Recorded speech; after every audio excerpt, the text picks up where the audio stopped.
La mejor manera de vivir en este mundo es entregarse por entero a Jesucristo, olvidarte de ti mismo lo más que puedas y servirle únicamente a Él. Independientemente del sentimiento de culpa, el estado en el que nos encontramos es pecaminoso. ¿Escucharon eso? Sea que tú tengas o no sentido de culpa, dice Kafka, la realidad es que nosotros estamos de alguna forma en un estado pecaminoso. En otras palabras, vivimos en un mundo en el que muchas personas dicen no creer en el pecado. Vivimos en un mundo en el que muchas personas niegan la realidad del juicio final al que todos compareceremos según las Escrituras en el tribunal de Dios. Pero aún así tenemos la sensación de que estamos sucios. Aún así tenemos la sensación de que hay algo que no anda bien en nosotros. Podemos tratar de esconder ese sentimiento de muchas maneras, pero eso es algo que está allí todo el tiempo. Porque el Dios que nos creó puso una conciencia en nuestro interior, una conciencia que pasa juicio sobre todas nuestras acciones, sobre todo lo que hacemos. Y lo malo de la conciencia es que su vocabulario es muy limitado. Solo sabe decir bien o mal, correcto o incorrecto.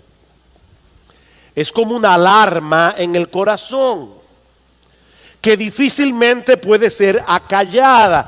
Todos tenemos que lidiar con la culpa, pero no todos lo hacen de la misma manera. Y es ahí precisamente, mis hermanos, donde entra en juego el pasaje que vamos a estudiar en esta mañana, los versículos 1 al 23 del capítulo 7 del Evangelio de Marcos. Debo decirles que yo tenía semanas deseando llegar a ese capítulo. Así que hoy me siento realizado. Mis hermanos, este es uno de los capítulos más teológicos, más cruciales del Evangelio de Marcos.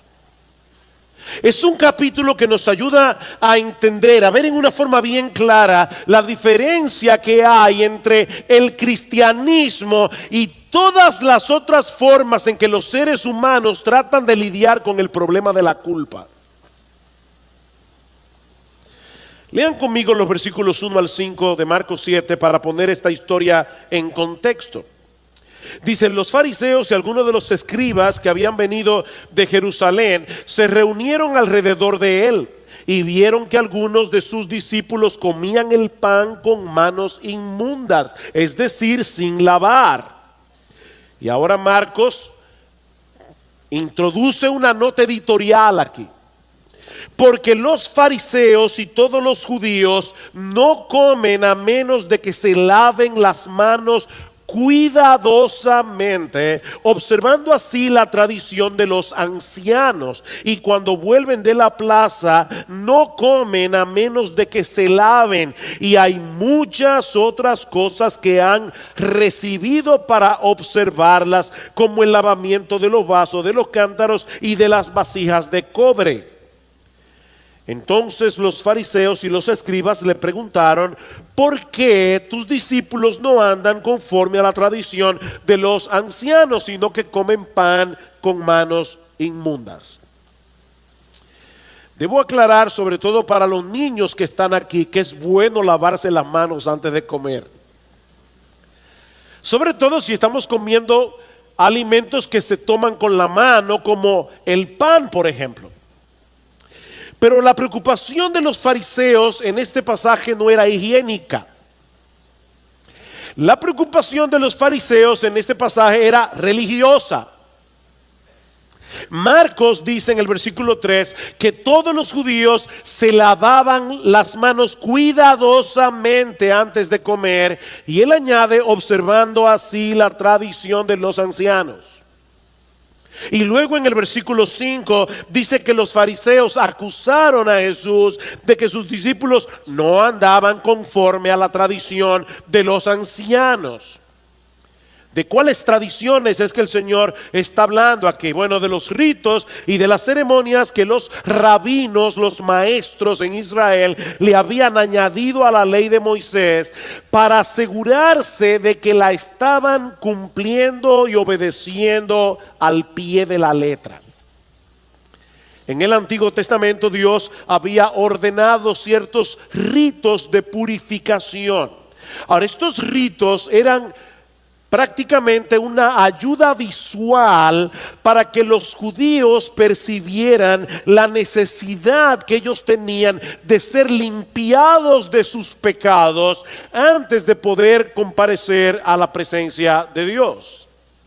De manera que estos ritos de purificación no lavaban realmente el pecado, obviamente. Estos ritos de purificación no eran un fin en sí mismos. Eran simplemente un recordatorio que apuntaba hacia otra cosa.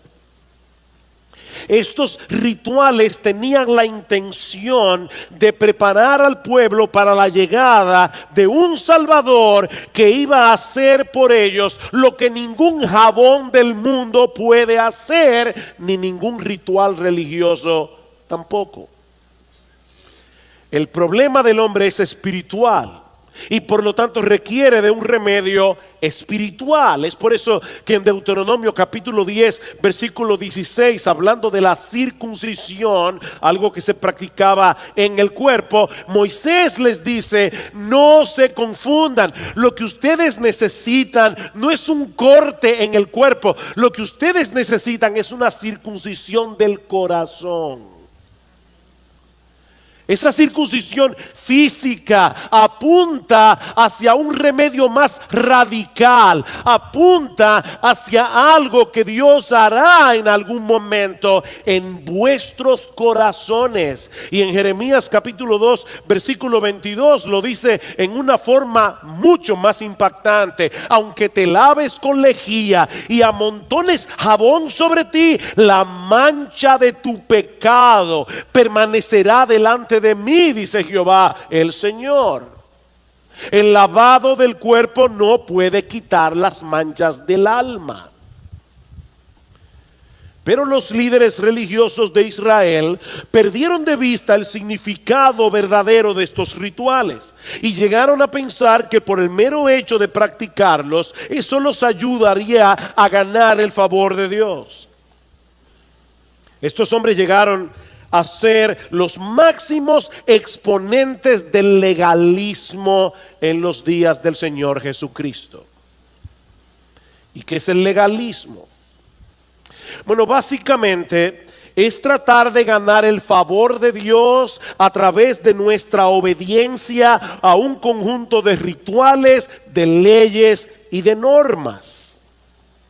Mientras el Evangelio nos mueve hacia la obediencia por el hecho de haber sido aceptados por Dios de pura gracia por medio de la fe en el Señor Jesucristo, el legalismo nos dice que nosotros debemos obedecer para ser aceptados. ¿Ven la diferencia? En el Evangelio somos aceptados por fe y eso nos mueve a la obediencia.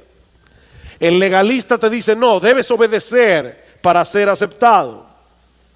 Y por supuesto, cuando uno piensa que puede ganarse el favor de Dios a través de la obediencia, muy probablemente hay dos cosas que van a suceder. La primera es que le vamos a añadir nuevas leyes a la ley de Dios, porque queremos estar seguros de que estamos haciendo las cosas exactamente como debemos hacerlas. En otras palabras, estamos ponchando los botones correctos para que salga el resultado correcto. Eso era lo que habían hecho los escribas y los fariseos. Ellos reinterpretaban y reinterpretaban los mandamientos de Dios y finalmente colocaban sus propias aplicaciones e interpretaciones de la ley al mismo nivel de la ley. ¿Oyeron eso? Ellos elevaban sus propias interpretaciones y aplicaciones de la ley al mismo nivel de la ley, y de ese modo llegaron a desarrollar una superestructura de regulaciones que vino a ser sumamente opresiva para el pueblo de Israel. Y mis hermanos, no piensen ni por un momento que nosotros no podemos caer en esa misma trampa en el día de hoy. Por ejemplo,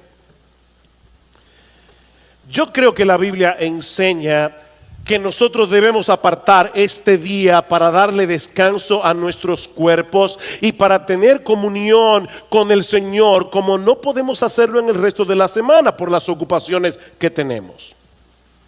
Ahora, lo que eso significa en la práctica, eso puede variar de un creyente a otro. Tal vez alguien decida tomar una buena siesta después de comida para poder descansar, mientras que a otro le conviene irse a caminar un rato para poder oxigenar el cerebro y estar bien despierto en el culto de la tarde. Y todavía existe la posibilidad de que algún creyente prefiera no dormir siesta ni irse a caminar, sino quedarse en su casa leyendo la Biblia o leyendo un libro que le sea de edificación. Ahora, imagínense qué sucedería si cada uno de ellos, sobre todo el tercero, el que decide no dormir siesta ni salir a caminar, convierte su práctica en una regla universal que todo creyente debe seguir, si de veras quiere hacer un buen uso del día del Señor. Bueno, eso fue precisamente lo que hicieron los líderes religiosos de Israel. Y terminaron destruyendo el propósito por el cual Dios instituyó este día. Porque en vez de ser un tiempo deleitoso en la presencia del Señor, los fariseos lo convirtieron en una carga muy difícil de sobrellevar. Así que lo primero que va a suceder es que vamos a añadir nuevas leyes y regulaciones cuando somos legalistas, cuando creemos que vamos a ganar el favor de Dios a través de nuestra obediencia. Lo segundo es que tarde o temprano nuestras reglas y regulaciones van a llegar a ser más importantes que los mandamientos de Dios.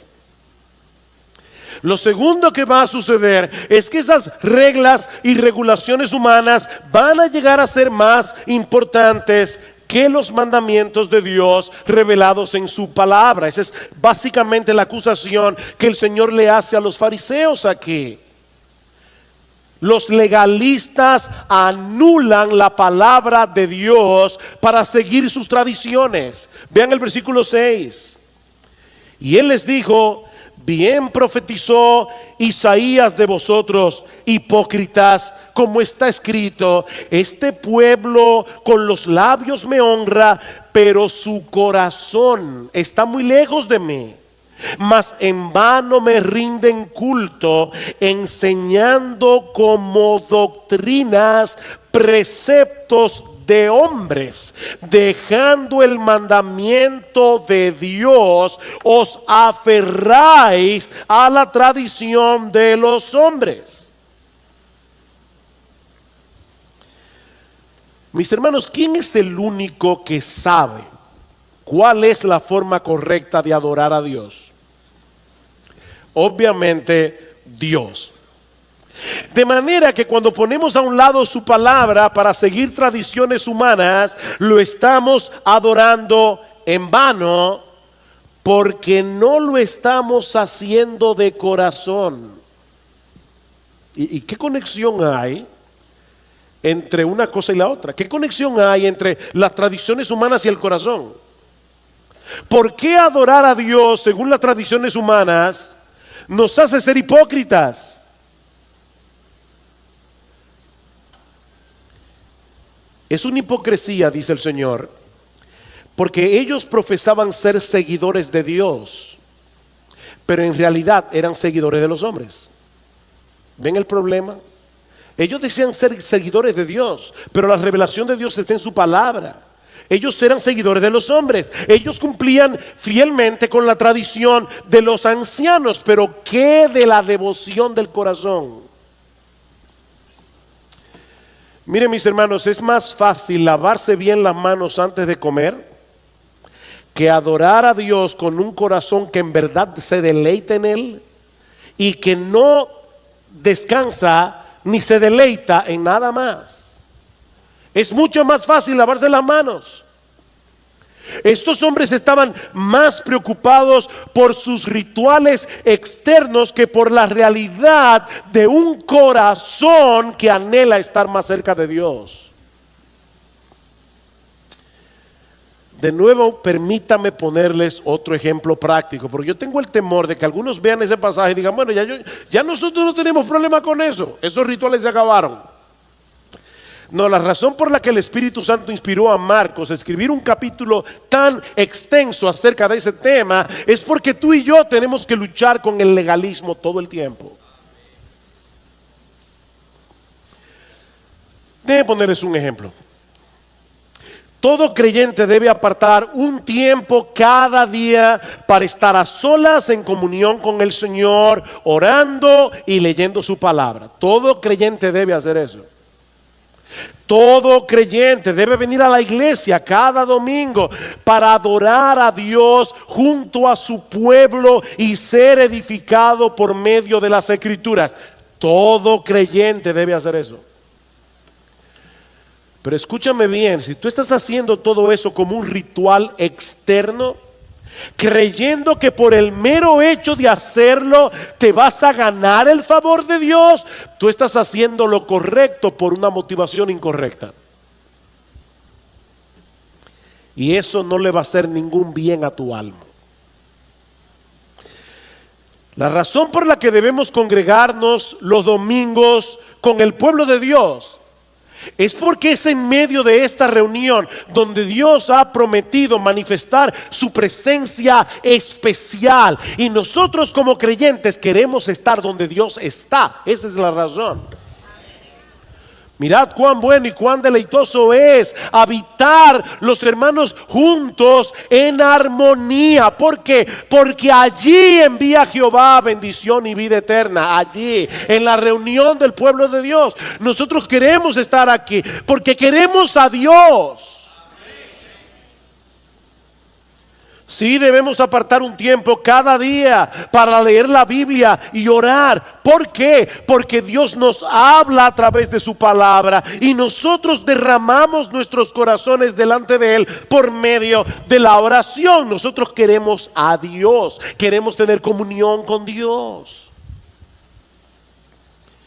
Pero el legalista se conforma con el cumplimiento externo del deber, sin darse cuenta de que su supuesta adoración no sirve de nada, porque su corazón está lejos de Dios. Lo que él hace externamente no es congruente con la realidad de lo que está sucediendo en su interior. Mis hermanos, escuchen esto. El corazón es el centro de la adoración. El corazón es el centro de la adoración. No importa lo que hagas externamente, si tu corazón no está involucrado, tú no lo estás. La verdadera adoración fluye de un corazón que se deleita en Dios, fluye de un corazón que se mantiene en pie de guerra contra todos los ídolos que intentan ocupar ese trono. Pero la hipocresía de estos hombres no se quedaba ahí.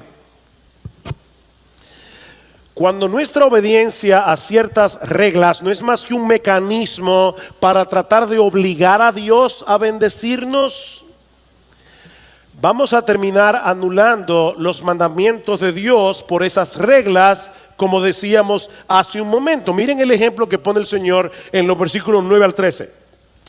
También les decía: astutamente violáis el mandamiento de Dios para guardar vuestra tradición, porque Moisés dijo: honra a tu padre y a tu madre, y el que hable mal de su padre o de su madre, que muera. Pero vosotros decís: si un hombre dice al padre o a la madre, cualquier cosa mía con que pudieras beneficiarte es corbán, es decir, ofrenda a Dios, ya no le dejáis hacer nada en favor de su padre o de su madre, invalidando así la palabra de Dios por vuestra tradición, la cual habéis transmitido, y hacéis muchas cosas semejantes a estas. La ley de Dios establece claramente que los hijos deben honrar a sus padres. Y eso incluye el hecho de cuidar de ellos cuando ya no puedan cuidarse por ellos mismos. Este mandamiento era tan importante que en el Antiguo Testamento, si un hijo maldecía a su padre o a su madre, o intencionalmente les hacía daño, a ese hijo, según la ley mosaica, debía aplicársele la pena capital. Así de serio era esto. Pero los fariseos encontraron un subterfugio teológico para no tener que obedecer el quinto mandamiento. Si un hijo decía que aquello con lo que él hubiera podido ayudar a sus padres era corbán, y esta es una palabra hebrea que significa dedicado a Dios, todo esto que yo tengo, con lo cual yo hubiera podido ayudarte, yo lo he dedicado a Dios, él ya no tenía que hacer nada por sus padres. Ahora, miren dónde estaba el truco, porque hay un truco aquí. La regla del corbán decía que si una persona dedicaba algo a Dios, él podía seguir usándolo a lo largo de su vida, pero no podía dárselo a nadie más. Cuando la persona moría, esos bienes que habían sido dedicados a Dios eran llevados al templo. Así que los hijos, mientras tanto, se libraban de la responsabilidad de tener que cuidar a sus padres bajo el alegato de que ellos habían dedicado todos esos bienes a Dios. Y Cristo dice, y este es un solo ejemplo: ustedes hacen muchas cosas como esas. ¡Qué hipocresía la de estos hombres! Ellos escondían su desobediencia a los mandamientos de Dios en un manto de devoción. Ay, papi, mami, qué pena. Todo esto que tengo está dedicado a Dios. Es corbán. Lo lamento mucho, que Dios te bendiga. Increíble. Mis hermanos, esa es una de las ironías del legalismo, que añadiendo reglas a la ley de Dios, termina restándole mandamientos a la ley de Dios. ¿Oyeron eso? El legalista, añadiendo reglas a la ley de Dios, termina restándole mandamientos a la ley de Dios, porque el legalismo lleva al hombre a descuidar lo que realmente es importante para Dios, por estar más preocupado por lo que es más importante para los hombres.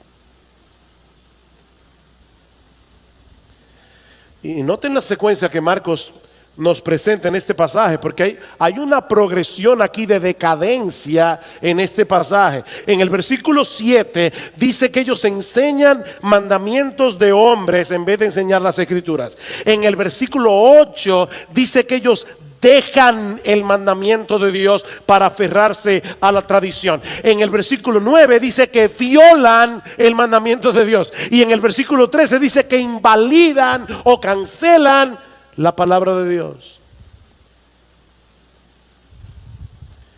Mis hermanos, el legalismo es algo serio, porque es imposible aferrarse a las escrituras teniendo al mismo tiempo un corazón legalista. Esas dos cosas se oponen entre sí. Yo no sé cuántas veces yo me he topado con este caso en los casi 39 años que tengo siendo creyente. Le compartimos el evangelio a una persona incrédula, pero esa persona no está dispuesta siquiera a escuchar, simplemente porque el evangelio de la gracia es contrario a lo que les enseñaron sus padres o sus abuelos. ¿Han tenido esa experiencia? La tradición de los padres y de los abuelos pesa más que la palabra de Dios. Y lo mismo puede ocurrir adentro de la iglesia. Lo mismo. Hay personas que profesan la fe, pero tienen nociones distorsionadas del evangelio. Y cuando uno trata de corregirlos, mostrándoles las escrituras, ellos cierran por completo sus oídos, porque sus tradiciones son más importantes que la palabra de Dios. Mis hermanos, nadie, absolutamente nadie, puede honrar verdaderamente a Dios sin honrar las escrituras. Nadie. Dice en Isaías capítulo 66 versículo 2 que Dios pone sus ojos sobre quiénes. Sobre quiénes Dios está atento y pone sus ojos. Sobre aquellos que son humildes de espíritu y que tiemblan ante su palabra. Humildes de espíritu y tiemblan ante su palabra. Es con ellos y solo con ellos que Dios tiene una relación de intimidad. Así que, hermanos, el legalismo es un cáncer. El legalismo es un enemigo, el legalismo es un monstruo contra el cual tenemos que luchar, porque los legalistas terminan anulando la palabra de Dios por seguir tradiciones humanas. Pero hay algo más que este texto nos enseña, y es que los legalistas también tienen el problema de que tratan de una forma completamente inadecuada el verdadero problema del corazón humano. Los legalistas tratan de una forma completamente inadecuada el verdadero problema del corazón humano. Vean una vez más, versículo 14. Marcos capítulo 7, y llamando de nuevo a la multitud, les decía: escuchadme todos y entended. No hay nada fuera del hombre que al entrar en él pueda contaminarlo, sino que lo que sale de adentro del hombre es lo que contamina al hombre. Si alguno tiene oídos para oír, que oiga. Y cuando dejó a la multitud y entró en la casa, sus discípulos le preguntaron acerca de la parábola. Y él les dijo: ¿también vosotros sois tan faltos de entendimiento? ¿No comprendéis que todo lo que de fuera entra al hombre no le puede contaminar? Porque no entra en su corazón, sino en el estómago, y se elimina, declarando así limpios todos los alimentos. Y decía: lo que sale del hombre, eso es lo que contamina al hombre, porque de adentro del corazón de los hombres salen los malos pensamientos, las fornicaciones, los robos, los homicidios, los adulterios, las avaricias, las maldades, los engaños, la sensualidad, la envidia, la calumnia, el orgullo y la insensatez. Todas estas maldades de adentro adentro salen y contaminan al hombre. Miren, mis hermanos, este es uno de los pasajes más neurálgicos del Evangelio de Marcos. Lo que el Señor está diciendo aquí no solamente es importante para entender, como decíamos al principio, la gran diferencia que hay entre el cristianismo y cualquier otra religión. Esto también es importante para entender por qué el mundo está como está. ¿Por qué el mundo está como está? La mayoría de las personas se da cuenta de que algo anda mal en nuestra sociedad.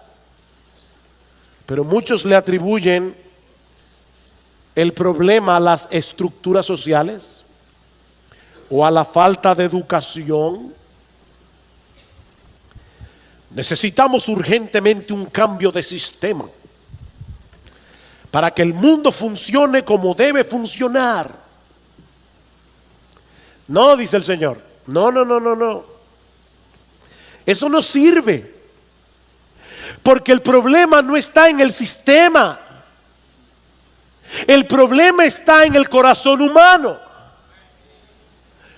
Por supuesto, un sistema político puede ser mejor que otro.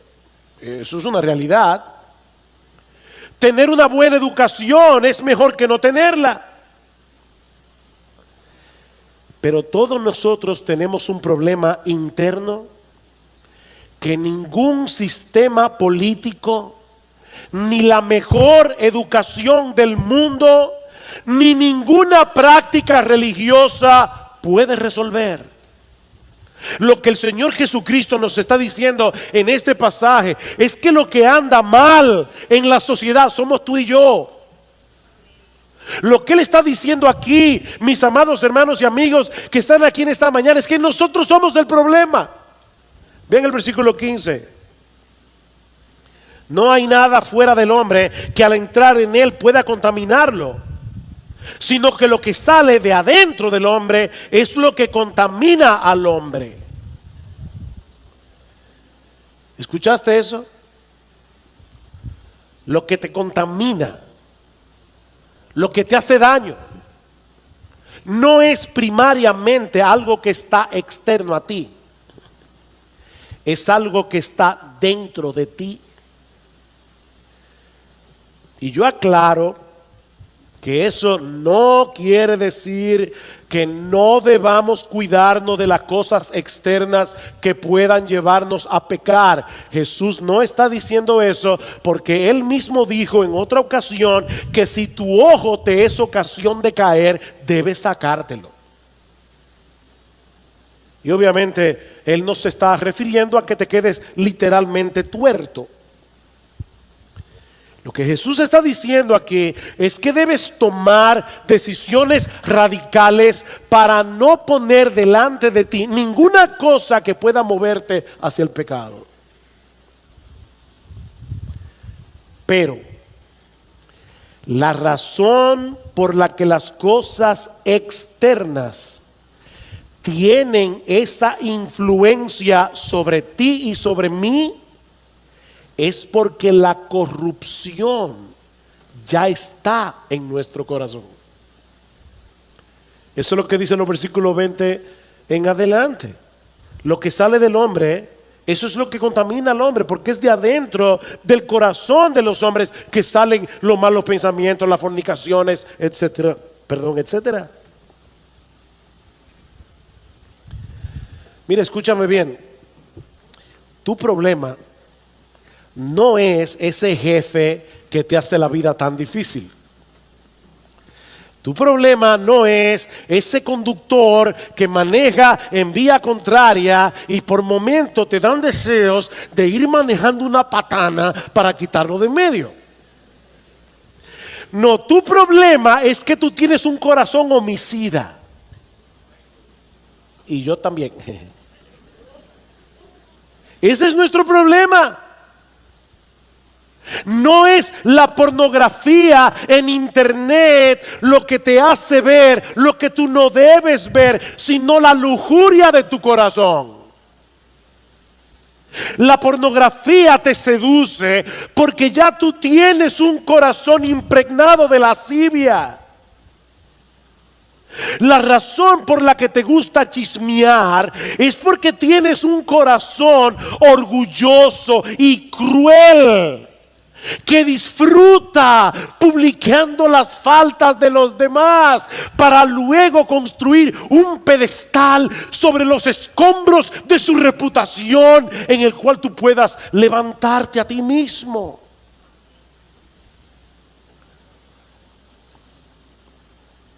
Nuestro corazón es orgulloso, nuestro corazón es insensato, nuestro corazón es egoísta, nuestro corazón es codicioso, nuestro corazón es envidioso. Y ningún ritual ni ninguna ceremonia religiosa puede resolver ese problema. Más engañoso que todo es el corazón. Jeremías 17:9. Y sin remedio, dice el texto. O como dice otra versión, extremadamente perverso. Y en otro lugar leí que se podía traducir desesperadamente enfermo.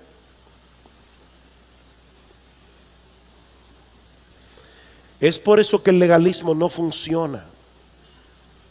El legalismo no funciona, porque las reglas pueden modificar la conducta hasta cierto punto, pero no pueden de ninguna manera purificar el corazón.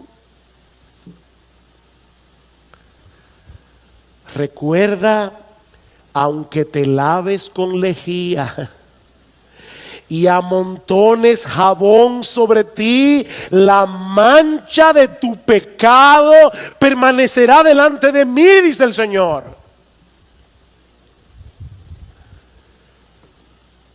Yo he titulado este mensaje El corazón del problema. ¿Saben cuál es el corazón del problema? El problema del corazón. El corazón del problema es el problema del corazón. Pero hay algo más en este texto. Y esta es, mis hermanos, la parte central de este mensaje. Lo peor que tiene el legalista es que no descansa por fe en el único que puede resolver el problema del corazón: nuestro gran Dios y Salvador Jesucristo. Miren una vez más los versículos 18 y 19. Y Él les dijo: ¿también vosotros sois tan faltos de entendimiento? ¿No comprendéis que todo lo que de afuera entra al hombre no le puede contaminar, porque no entra en su corazón sino en el estómago y se elimina? Eso no mancha el alma. La comida no mancha el alma. Te puede dar una indigestión o te puede subir el colesterol, pero no daña el alma. La glotonería sí, pero la comida no. Se elimina, dice el Señor. Pero entonces Marcos añade un comentario editorial entre paréntesis en nuestras versiones, declarando así todos los alimentos. Mis hermanos, ese comentario es importante, muy importante. En el Antiguo Testamento habían leyes dietéticas que regulaban lo que un judío podía comer. En ese sentido, habían alimentos limpios y alimentos que no lo eran. Pero ahora Marcos nos dice que Jesús declaró limpios todos los alimentos. ¿Cómo puede el Señor, que respetaba tanto la ley, ahora parecer que está eliminando mandamientos de la ley? El texto no dice cuándo fue que entró en vigor esta nueva regulación. Simplemente dice que el Señor Jesús hizo algo que hizo limpios todos los alimentos. ¿Cómo fue que Jesús lo hizo? Colosenses capítulo 2, versículo 17 nos da la respuesta. Pablo dice allí que todas esas regulaciones dietéticas no eran más que una sombra que apuntaba hacia Jesús. Como decíamos anteriormente, todas esas leyes del Antiguo Testamento que tenían que ver con la limpieza ceremonial tenían la intención de mostrarle al judío la necesidad que él tenía de purificar su corazón para poder estar en la presencia de Dios. La razón por la que Cristo declaró limpios todos los alimentos es porque todas esas leyes ya cumplieron su cometido. Su única razón de ser era preparar al pueblo de Dios para la llegada de aquel Salvador que iba a proveerles la verdadera purificación del corazón. Así que cuando el legalista sigue esforzándose por alcanzar el favor de Dios a través de un conjunto de reglas externas, lo que él está haciendo en realidad es rechazando el único medio que Dios ha provisto para acercarnos a él y bendecirnos, nuestro gran Dios y Salvador Jesucristo.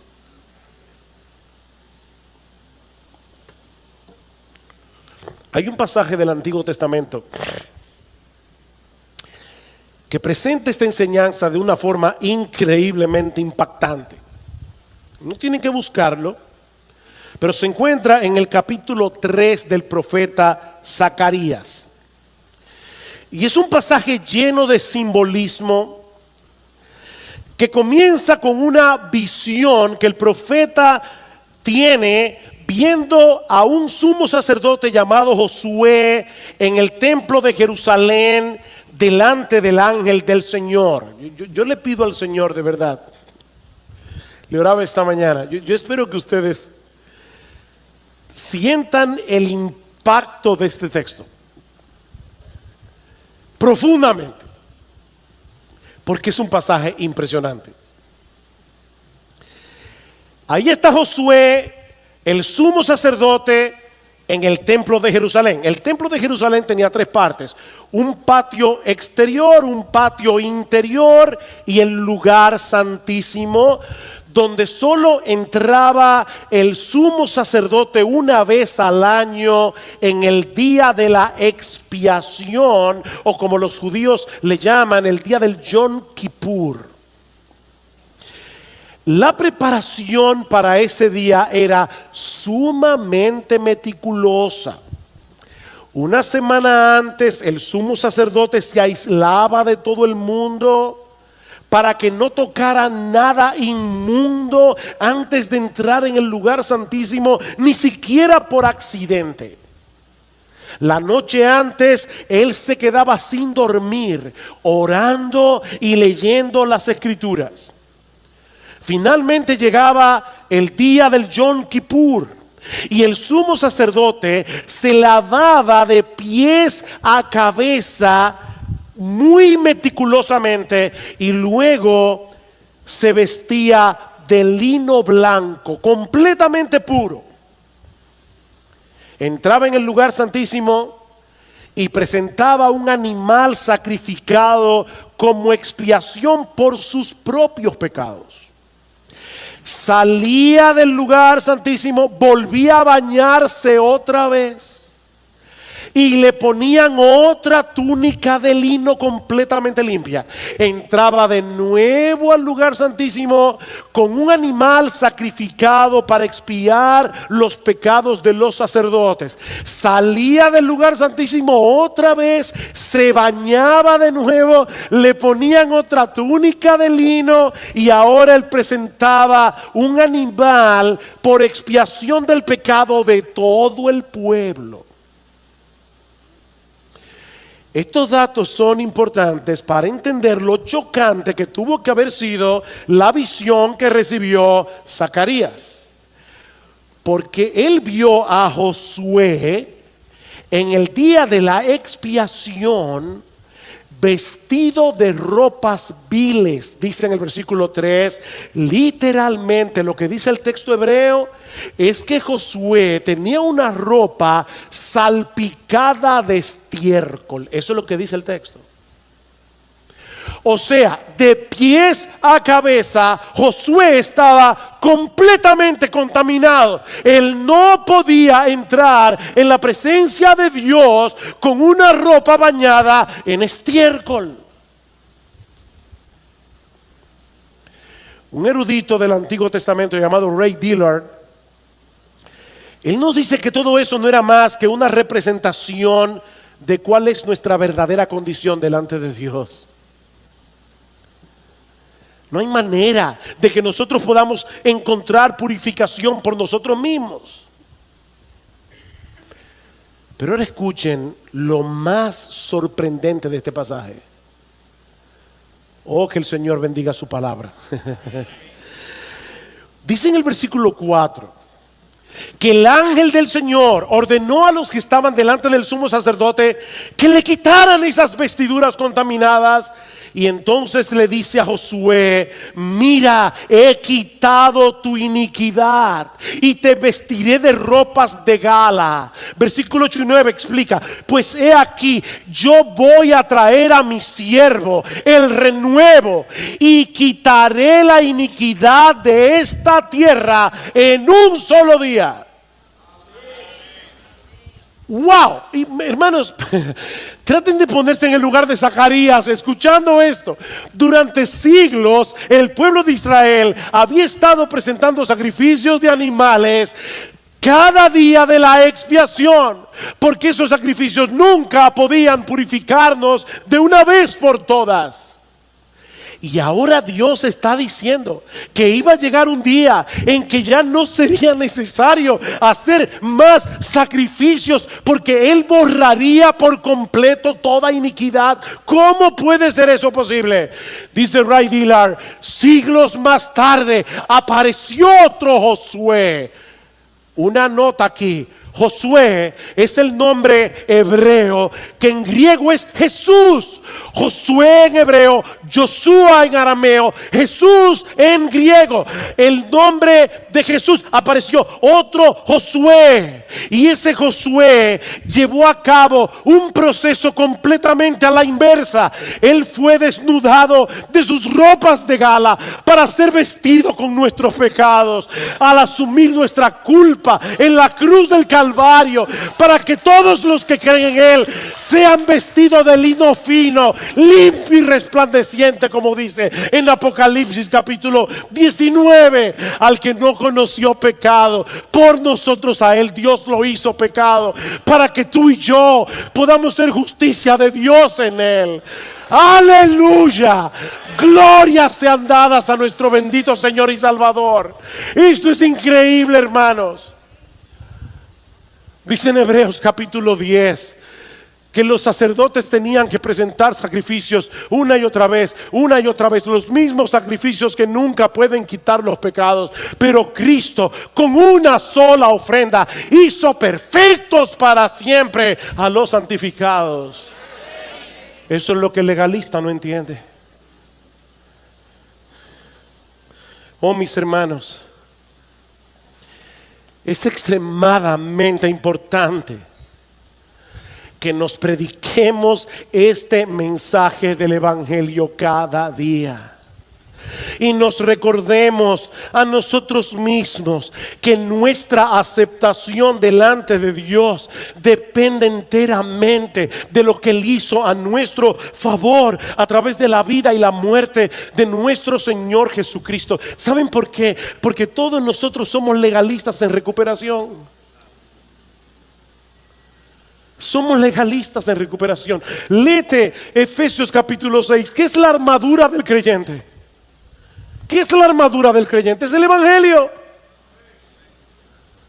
Esa es nuestra protección.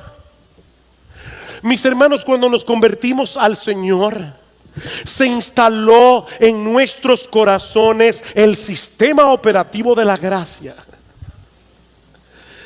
Ahora entendemos que la salvación es un regalo gratuito que Dios nos concede únicamente por causa de Cristo. El problema es que el pecado todavía mora en nosotros como una especie de virus cibernético que intenta corromper el sistema operativo de la gracia para llevarnos de nuevo al sistema operativo de las obras.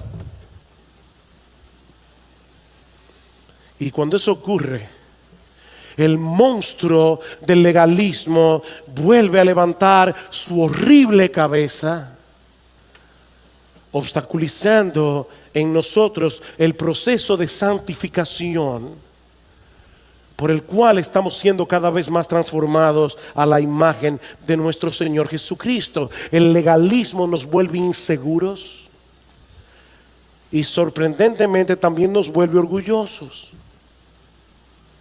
El legalismo nos hace ser hipercríticos. El legalismo nos lleva a ser arrogantes. Y ahora, Señor, mientras veo a este hombre que vivió enteramente para el Señor Jesucristo y viendo mi propia vida miserable, no puedo hacer otra cosa que confesar que David Livingstone tenía razón.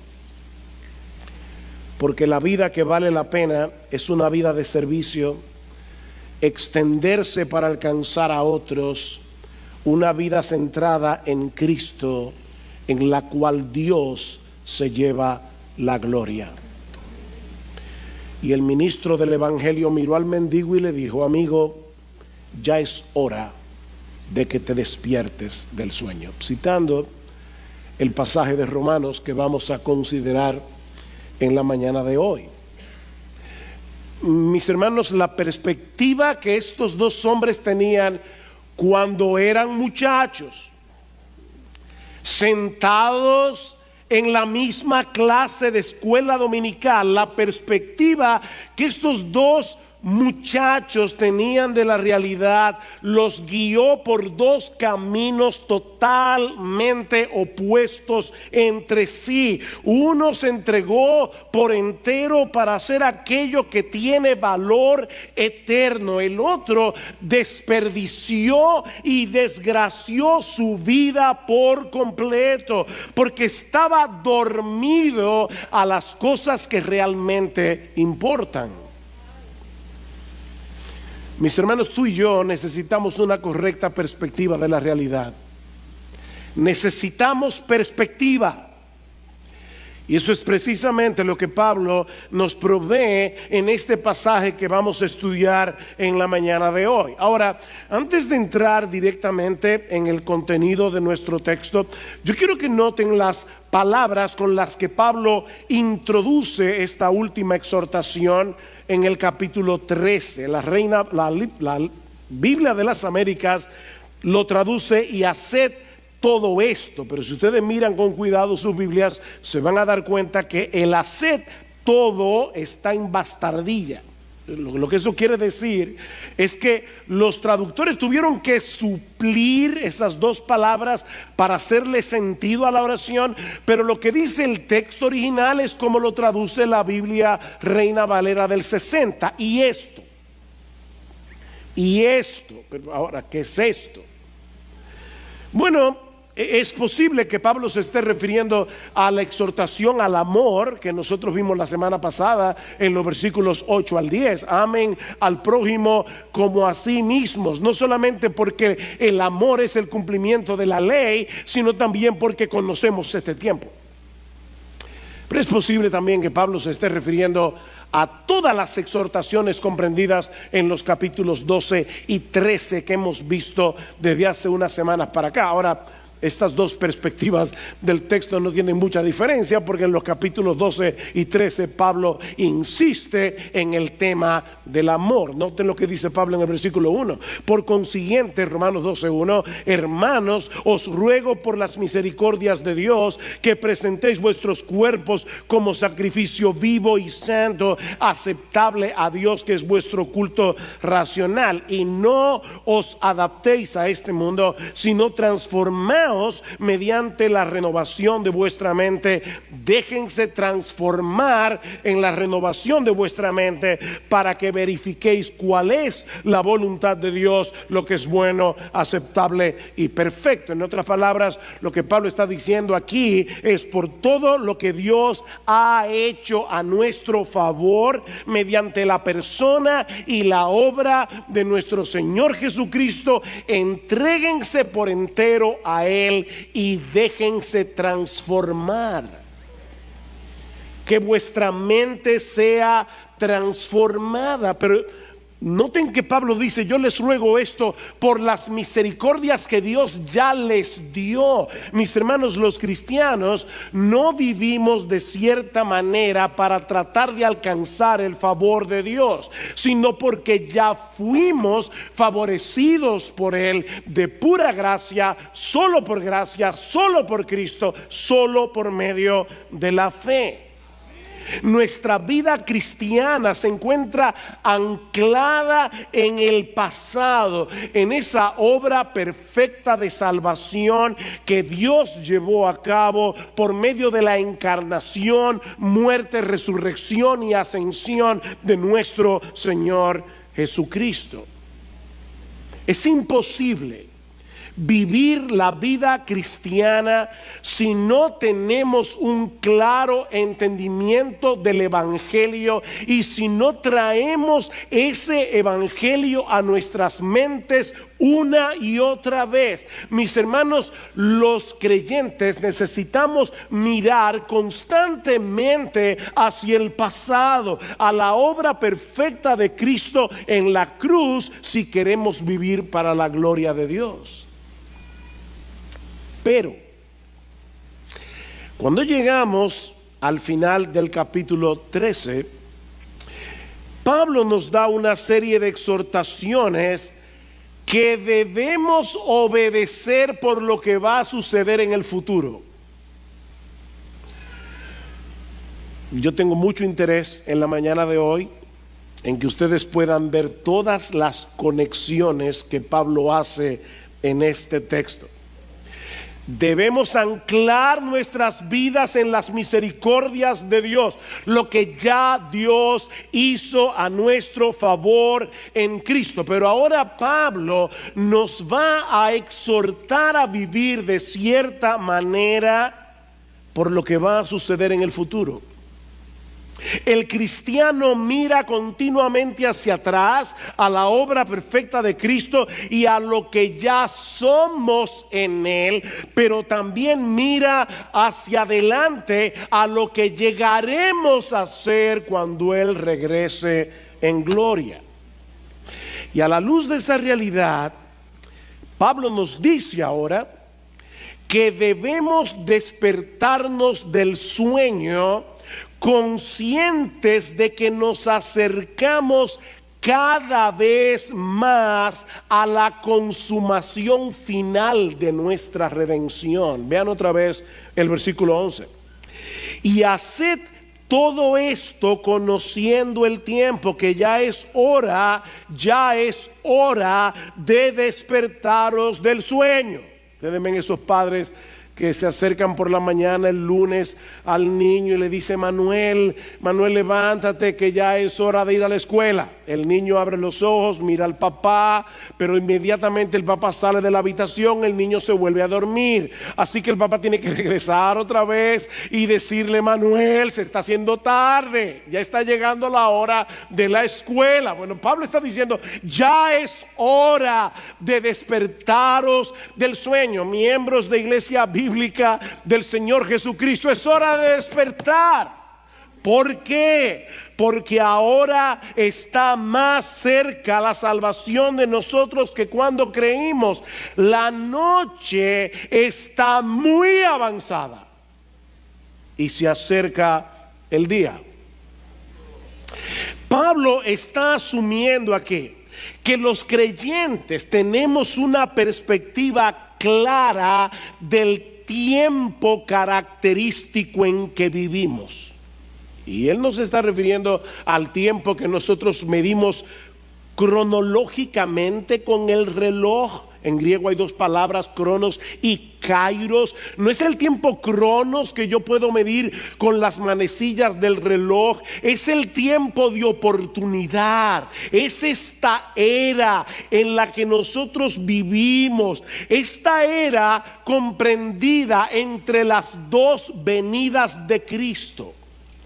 Ya Cristo llevó a cabo su obra de redención a favor de su pueblo, de manera que en el momento de nuestra conversión fuimos justificados por la fe. Ya fuimos declarados justos en el tribunal de Dios. Ya no hay condenación para aquellos que están en Cristo Jesús, como dice Pablo en Romanos 8:1. Mis hermanos amados, todos nuestros